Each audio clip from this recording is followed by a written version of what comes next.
ইয়া আল্লাহ আমাদের জীবনের সমস্ত গুনাহকে মাফ করে দাও। আমাদের আব্বা আম্মার সাথে বন্ধুকে কবল করে রয়েছে সকলকে মাফ করে দাও। সবাইকে জান্নাতের সাথে কবল করো। ইয়া আল্লাহ আমাদেরকে আপনার খাঁটি গোলাম হিসাবে কবল করো। রহমত এবং বরকত দ্বারা ভরপুর করে দিন। আযাব গজব থেকে হেফাজত করো, ফিতনা ফাসাদ থেকে হেফাজত করো। মাওলা কারীম আমাদের ন্যায়পূর্ণ এবং উদ্দেশ্যগুলোকে পূরণ করে দিন। সব ধরনের সমস্যা বিপদ আপদ দূর করে দিন, অভাব অনটন দূর করে দিন।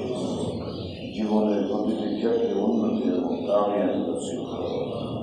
পরিবার পরিজন নিয়ে সকল বিষয়ে শান্তির জীবনযাপনের তৌফিক দান করো।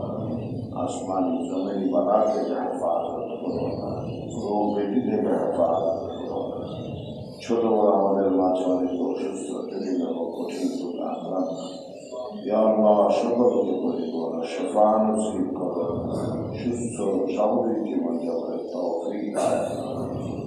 মাওলা কারীম আমাদের দেশের প্রতি আপনার রহমত এবং বরকত নাযিল করো। সব রকমের ফিতনা ফাসাদ থেকে হেফাজত করো। সারা বিশ্বের মুসলমানদেরকে কবুল করো। ফিলিস্তিনের মুসলমানদেরকে হেফাজত করো। স্বাধীনভাবে জীবনযাপনের পরিবেশ তৈরি করে দিন। মসজিদে আকসা মুসলমানদের হাতে দান করো। ইয়া আল্লাহ অভিশপ্ত ইয়াহুদী ইসরায়েল গোষ্ঠী, ইয়া আল্লাহ এদের বিস্ফোরিত হেদায়েত না থাকে আযাব গজব ধ্বংস করে এদের ফিতনা থেকে বিশ্ববাসীকে হেফাজত করো। সাল্লাল্লাহু তাআলা আলাইহি ওয়া আলা আলিহি ওয়া সাহবিহি আজমাইন।